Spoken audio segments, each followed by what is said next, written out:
Assalamualaikum warahmatullahi wabarakatuh. Bismillahirrahmanirrahim. Alhamdulillahi rabbil alamin. Wassalatu wassalamu ala sayyidina Muhammadin an-nabil mabu'usi rahmatan lil alamin wa ala alihi wa ashabihi wa atba'ihi ajmain. Alhamdulillah atas rahmat Allah subhanahu wa ta'ala, maka 4 acara kalau tidak salah kita laksanakan pada pagi hari menjelang siang hari ini. Itu semua atas rahmat Allah subhanahu wa ta'ala. Acara pengesahan daripada pengurus DDI Abrat sekaligus dengan pondok pesantrennya yang biasanya itu dulu dibaca SK, biasanya seperti itu, tapi di sini meringkas acara. Biasanya itu dulu dibaca, kemudian pengurusnya dibaca, baru dilantik. Tapi ini langsung. Acara ini secara lahirianya sangat-sangat sederhana, tapi hakikatnya sangat-sangat berkesan dan penuh dengan hikmat. Dirangkai pula dengan haul Andre Gruta yang pas pada hari ini. Tempoh hari alumni-alumni kita di Mesir melaksanakan haul dengan berbagai kegiatan, tetapi tidak tepat pada hari haulnya Gruta. Justru Al-Abrat ini melaksanakan pas betul dengan haulnya Andre Gruta yang ke-24, 24 tahun yang lalu, dan sekaligus dirangkai dengan peringatan Maulid. Jadi ini Maulid, kita harapkan Maulid Rasulullah memberi berkah dengan Maulidnya DDI Abrat di Makassar. Sendu-sendungan Nabi senang masuk senu, dan kita warisi orang Bugis senang bersempana. Ya ruya etana de using aga bahasa Indonesia ana masuk senuan sampai mengatakan bersenu-senuan. Justru nanti setelah saya membaca terjemahan Bok Nagur Tambok Dale yang berbicara tentang pemali dan senu-senuan, baru di situ ketemu. Ternyata di situ bahasa Indonesianya sempana, bersempana. Tapi kalau andai kata ini kita bicarakan langsung kepada masyarakat, tidak ngerti juga kalau tidak disebutkan terjemahannya, makanya itu sempana masuk senuan. Salah sedikit menjadi sempadan. Itu bahasa Malaysia. Karena Rasulullah sallallahu alaihi wasallam yuhibbut tafaul. Rasulullah itu senang untuk bersempana, itu tafaul. Cukup bukti-bukti yang kita dapati bahwa beliau itu melakukan itu. Dan ini pula yang dilakukan oleh pondok pesantren DDI Abrat dengan dipadukan antara Maulid Rasulullah sallallahu alaihi wasallam dengan kelahiran daripada pondok pesantren DDI Abrat Makassar. Sama dengan yang dilakukan pemerintah kita tentang kereta api di Sulawesi Selatan.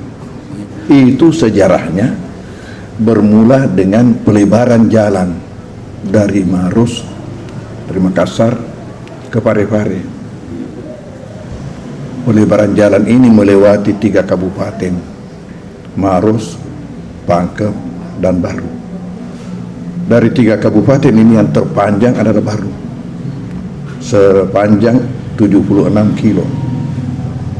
Sedangkan Makassar Parepare diukur dari Karbosi itu 155 kilo. Jadi setengahnya sudah diambil Baru. Lebihnya itu dibagi Maros dan Pangkep. Maros dan Pangkep.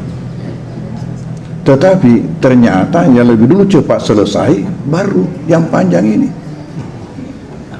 Di sini ada orang Maros, ajakmu tersinggung dari Ipawi. Masih ada sekarang di depan kantor Polsek Barandasi untuk 2 rumah yang belum selesai.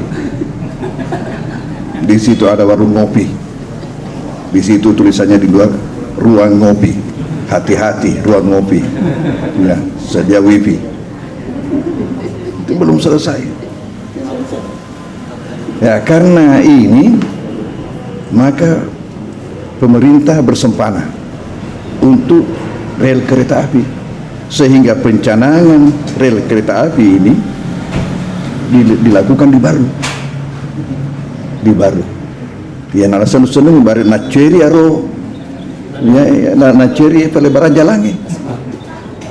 Dan sekarang ini memang sudah panjang di Baru itu selesai anunya rel kereta apinya, sisa yang ini yang lain masih tanda tanya. Ya. Dan ini suatu keistimewaan tersendiri daripada ya DDI Abrat ini, karena lahirnya ini ya kita saksikan pada hari ini dikombinasikan dengan Maulid Rasulullah Sallallahu Alaihi Wasallam. Ini senu-senuang. Kalau Rasulullah Sallallahu Alaihi Wasallam hikmahnya adalah pembawa rahmat buat alam semesta, maka setidak-tidaknya DDI Abrat ini akan menjadi pembawa rahmat di daerah kita. Kalau dikaitkan tadi dengan program-program yang disampaikan oleh pengurus Abrat ini, itu sinkron sekali dengan apa yang disampaikan oleh Ketua Umum kita. Bagaimana memelihara ajaran-ajaran beliau, Andre Guruta, sinkron sekali. Dan beliau tegaskan tadi oleh Ketua Umum bahwa DDI ini jangan berubah. Berapa kali disinggung tadi, DDI ini jangan berubah. Dan karena itu program Abrat ini jelas mengarah ke sana. Bagaimana memelihara warisan kita ini dari Andi Guruta. Bagaimana dengan program mengumpulkan karya-karya beliau, lalu diajarkan lagi di pondok pesantren, walaupun dikatakan bahwa ini masih belum reguler, non reguler. Tetapi kalau haji non reguler itu yang mahal, karena itu yang istimewa. Artinya kita memainkan kondisi yang ada, jangan menyerah dengan kondisi yang ada, tapi kita mainkan dengan kondisi apa yang kita dapat lakukan, kita lakukan. Dan itu juga yang dianjurkan oleh ya Ketua Umum kita. Alhamdulillah.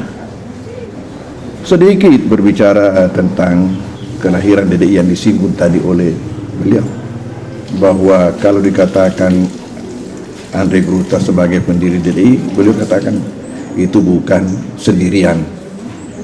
Yang jelas dengan disebutkan namanya peta sopeng Haji Muhammad Yusuf Andi Dagong. Jadi itu juga bisa disingkat AD, Andi Dagong. Jadi Ambok Dalek ketemu dengan Andi Dagong, sama-sama AD.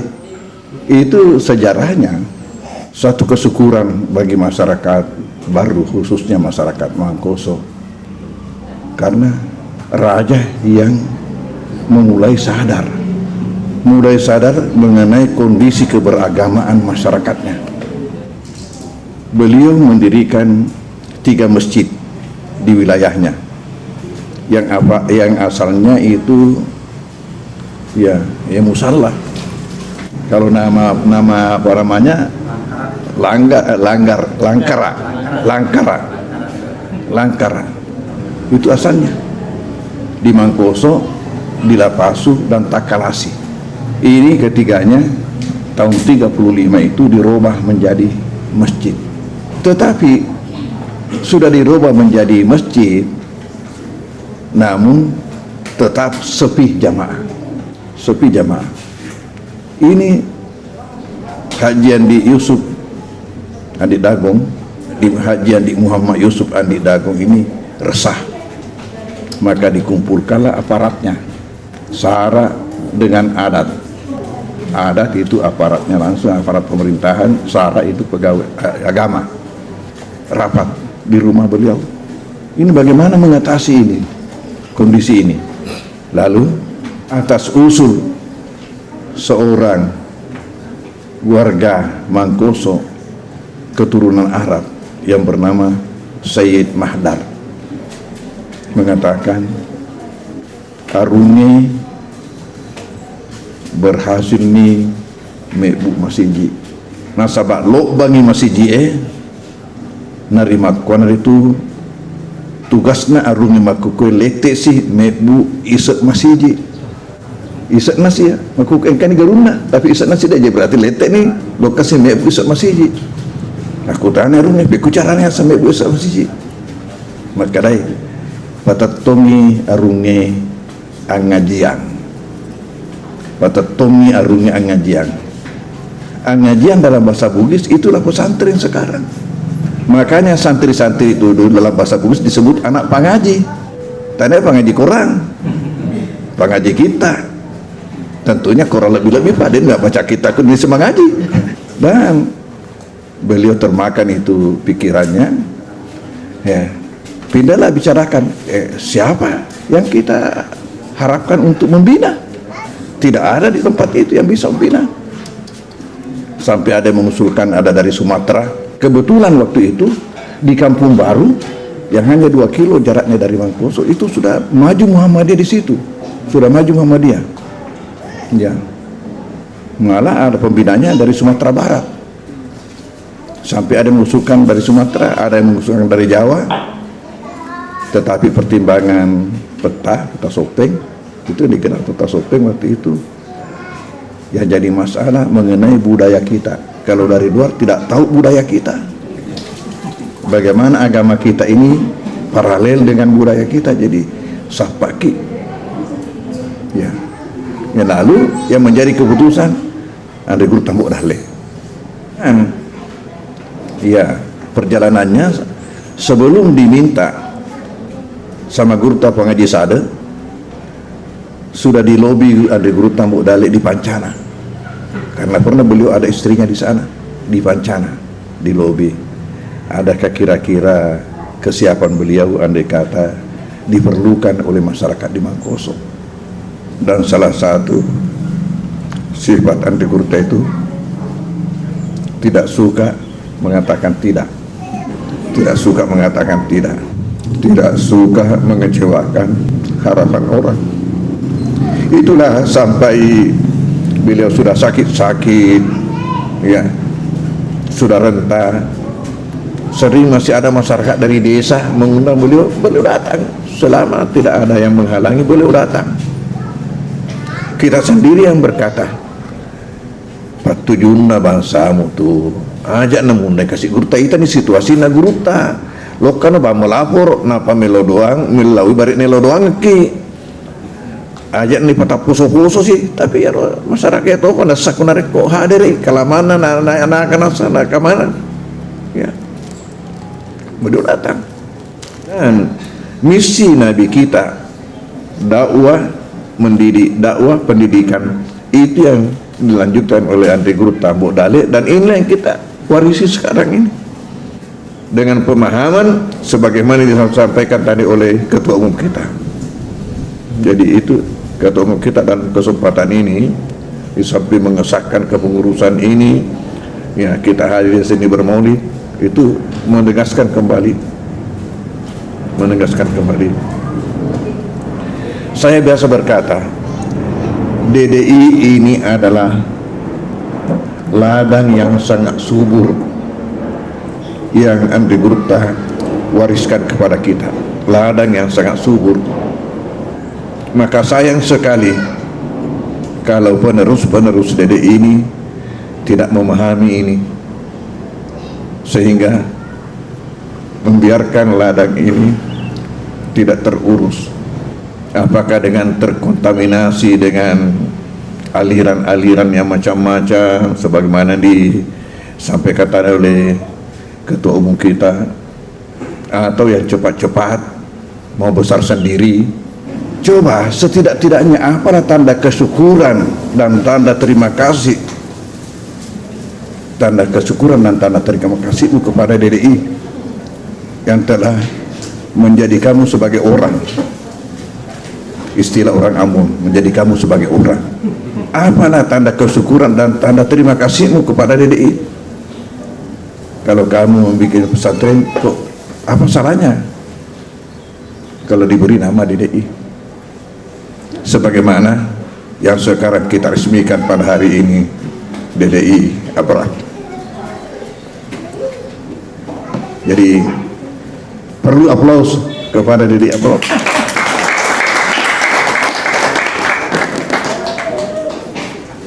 Kalau sudah punya nama lain, maka ada kemungkinan ajaran-ajaran yang diajarkan oleh Andri Guta Mbok Dale tidak dapat lagi kita pertanggungjawabkan. Ketika Ustaz Said di Mandai, yang merupakan pimpinan pesantren DDI di Jayapura, di Entrop di Jayapura, mendirikan pesantren di rumahnya, di kompleks perumahannya, diberi nama lain, dan ketika itu, ketika berbicara masih selalu menyebut DDI, tapi nama pesantrennya sudah bukan DDI. Saya katakan, sekarang ini masih kedengaran suara DDI, tapi nanti santrinya apakah akan menyebut nama DDI lagi karena nama pesantrennya sudah lain dan tidak tahu DDI? Tentu tidak lagi.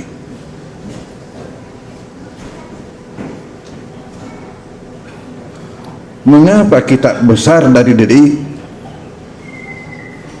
tidak mau membesarkan DDI? Padahal ajaran yang diajarkan di DDI yang disampaikan tadi oleh ketua umum kita yang perlu kita pelihara terus. Pertama adalah ajaran yang memang tepat sebagai ajaran untuk kita ikuti. Kemudian yang kedua adalah ajaran yang laris manis sama masyarakat. Ajaran yang laris manis sama masyarakat. Oleh karena itu, ibarat biji di mana saja dilemparkan dia akan tumbuh subur. Ini kesempatan besar, peluang besar bagi kita alumni DDI untuk mendirikan DDI dan membesarkan DDI di mana-mana, karena laris manis di mana-mana. Makanya itu tempo hari mengenai DDI ini supaya kepengurusannya dipindahkan ke Jakarta supaya lebih dekat lagi untuk lebih mengorbit secara nasional. Sepertinya belum dipergunakan kesempatan ini, belum dipergunakan. Ya, dan kalau saya melihat tadi penyampaian daripada ketua umum kita tentang DDI dan bagaimana DDI baik dari segi akidah, dari segi fikih dan dari segi tasawuf, saya berpikir-pikir siapa lagi yang akan kita pilih sebagai ketua DDI ke depan kalau bukan beliau? Dari segi intelektualitas, dari segi akidah, dari segi komitmen dan kesempatan. Sisa perlu didampingi oleh ketua-ketua bidang yang tadi dapat buat program dan melaksanakan program sesuai dengan yang disampaikan sendiri oleh beliau. Bagaimana kita menggunakan IT sekarang ini. Dan program-program yang disampaikan oleh pengurus DDI Abrad ini semestinya program pusat, program PB, tapi tiba-tiba langsung yang baru lahir yang punya program seperti itu. Wah, aja luar biasa ini. Jadi saya lanjutkan ketika sudah di lobi Andri Guta di Pancana. Kebetulan nenek kami sebagai kadi Sopen Riaja Kalina Arunge, karena dahulu itu pejabat tertinggi agama dalam satu tempat adalah Qadi Wakali. Itulah yang memimpin delegasi, namanya Duta Yarloka Mak Duta Ki Gurta Sade Sopen Sengkang. Ternyata berat sekali Andai Gurta As'ad untuk mengizinkan Andai Gurta Mbok Dale meninggalkan beliau. Mengapa? Karena di antara tangan-tangan kanan beliau memang Andai Gurta Mbok Dale yang paling terampil. Dan terbukti setelah lepas dari beliau, terbukti siapa ulama yang terkenal di Sulawesi Selatan secara nasional kecuali Gurta. Dan waktu diminta sulit sekali beliau itu, tetapi ada istilah orang Bugis, ikala getenge kikeke, ikala getenge kikeke, mak getenge Gurta Sade mak keke ia utusan mangkos mak keke mak terus ujung-ujungnya Andai Gurta Pengaji Sade menyerahkan kepada Mbok Dale. Karena kan Mbok Dale kuluk mui, padahal sudah di lobi di pancana sebelumnya. Setelah disampaikan tadi, kembali lagi Gurta Mbok Dale tidak tahu mengatakan tidak.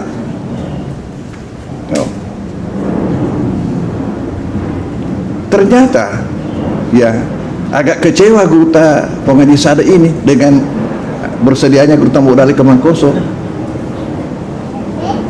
sampai ternyata beliau itu ya tidak mau menginjak Mangkoso gara-gara ya Gurta Mbok Dale ke Mangkoso.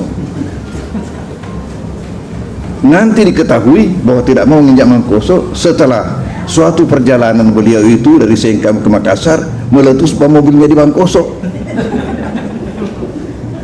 Terpaksa singgah karena dulu itu kan seni oteriologasi ya etane jambak betul batu bana ya, kemudian orang tua kayak Gurta diambil naik ke rumahnya Peta Sopeng,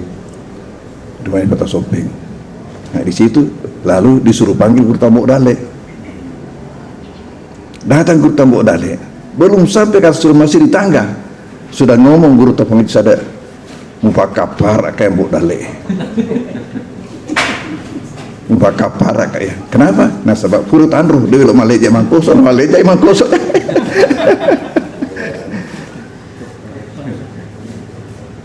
Lalu bagaimana peranan Peta Sopeng setelah Gurta tiba di Mangkoso?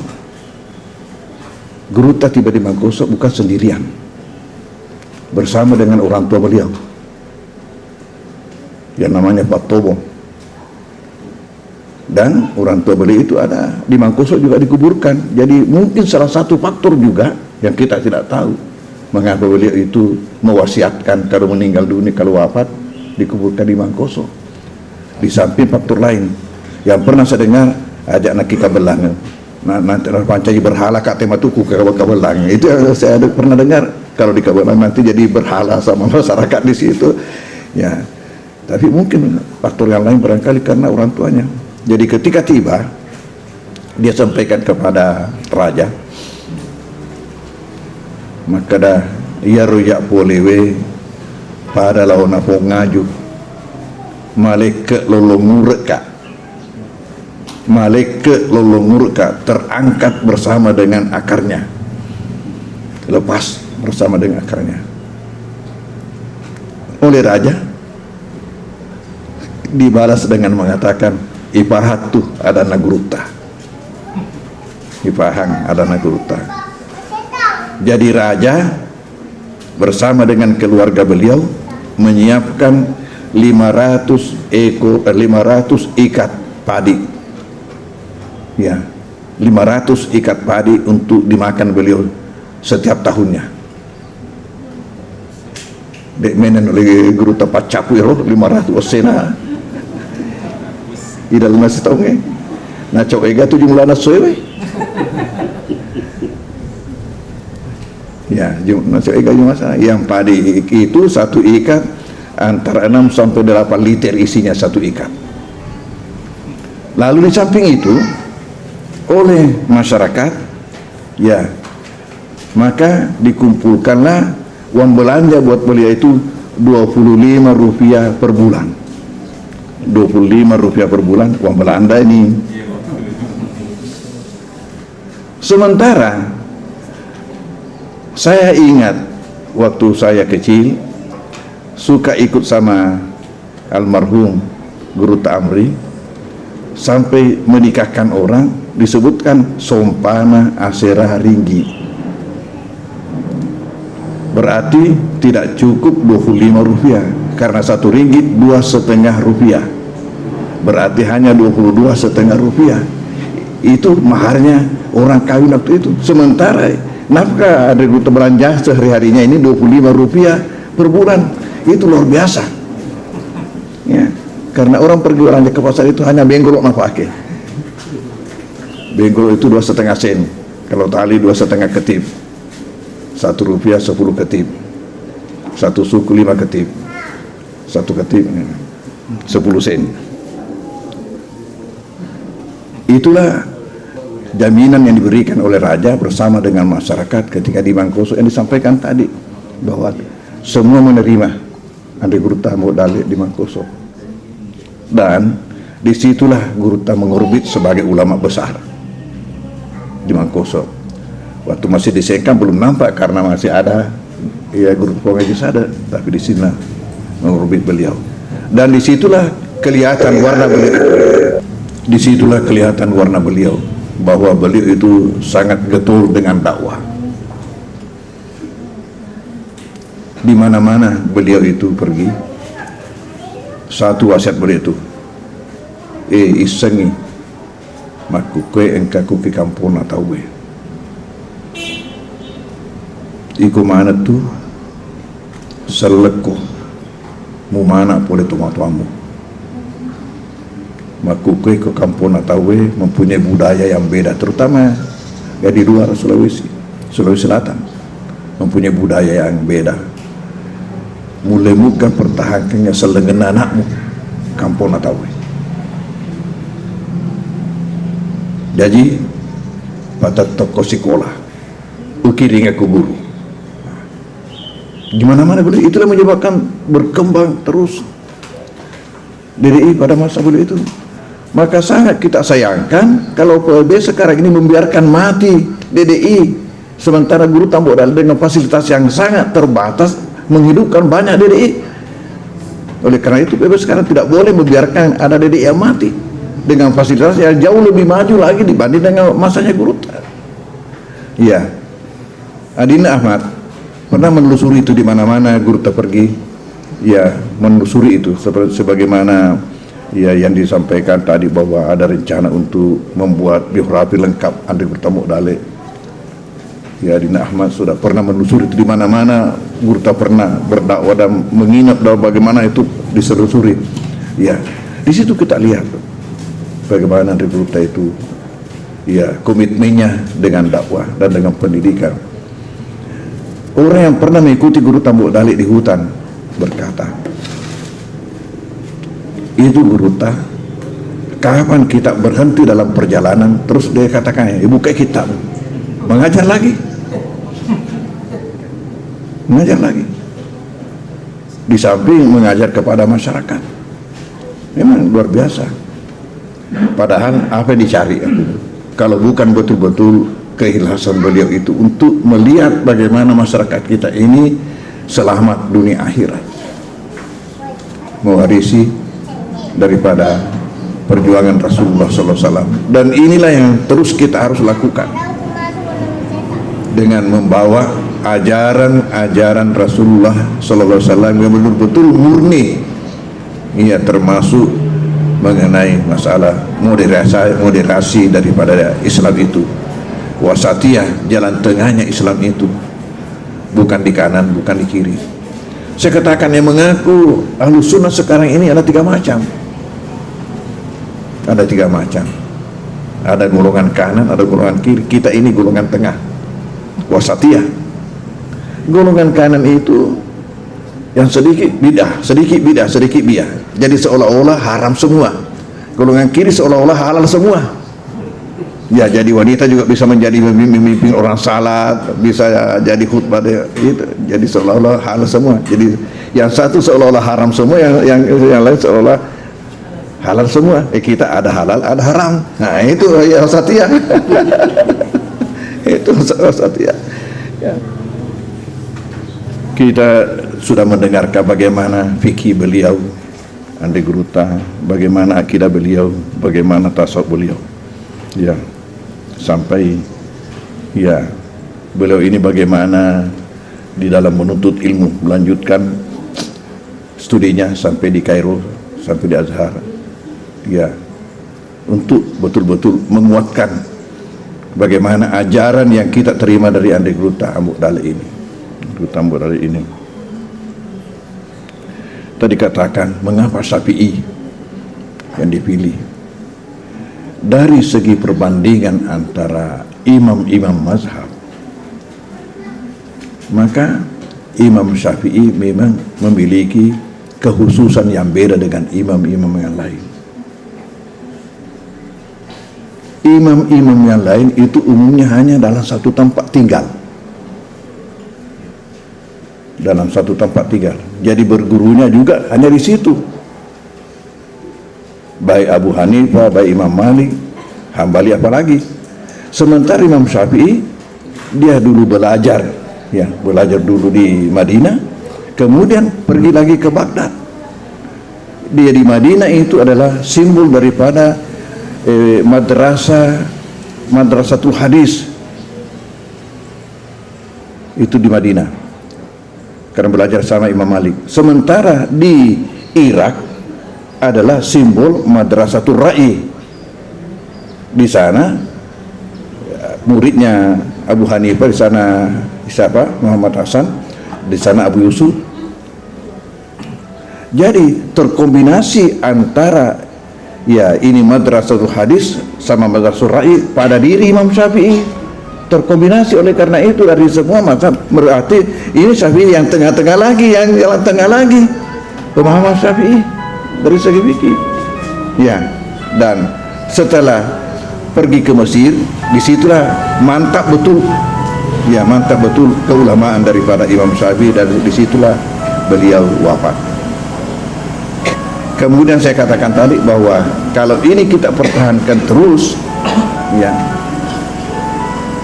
ini DDI laris manis. Coba setelah masa pecahnya DDI jadi 2 kubu, itu tidak kurang daripada setengah kabupaten kota di Papua telah ada pesantren kita. Ada pesantren kita. Tidak kurang dari setengah kabupaten kota di Papua ada pesantren kita. Dan alhamdulillah maju-maju di sana. Waktu pergi melantik ke Wamena, ini yang paling lucu ini di Papua.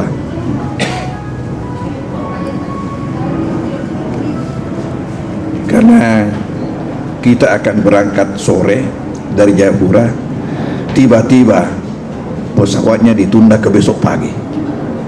Padahal di Wamena orang sudah buatkan acara kita untuk pelantikan pengurus DDI di Wamena.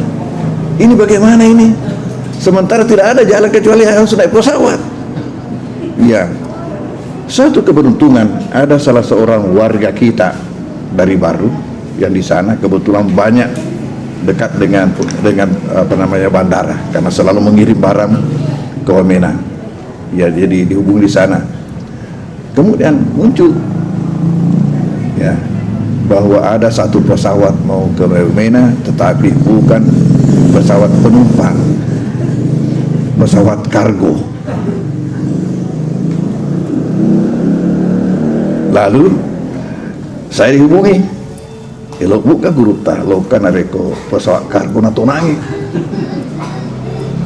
maka agi-agi yang penting letuki. Nah, waktu saya sebagai ketua DDAD itu banyak juga kendala-kendala yang kadang-kadang kita dapatkan, tapi saya selalu ingat, apa artinya ini? Apa artinya ini? Dibanding si Baguruta. Tidak ada artinya itu kalau kita banding dengan perjuangannya Guruta modal.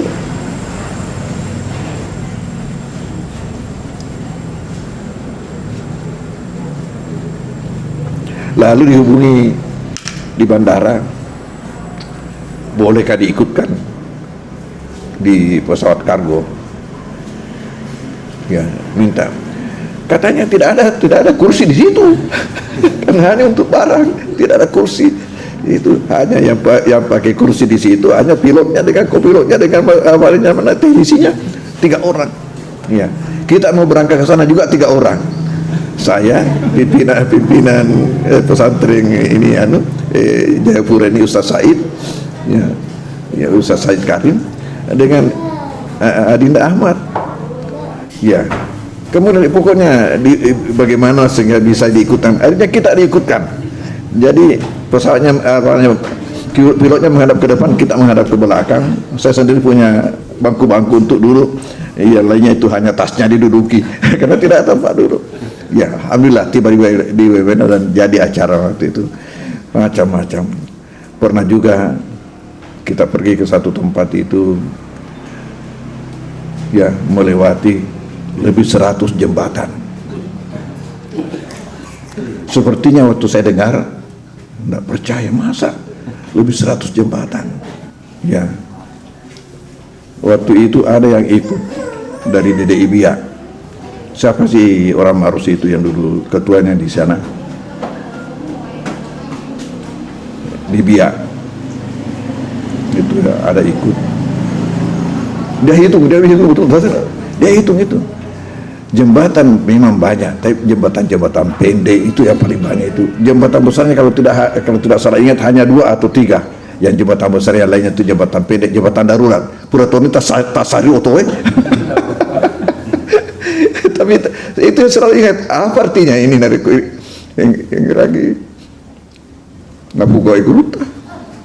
Jadi berbicara tentang himah maulid, kita harus berupaya menjadi pembawa rahmat.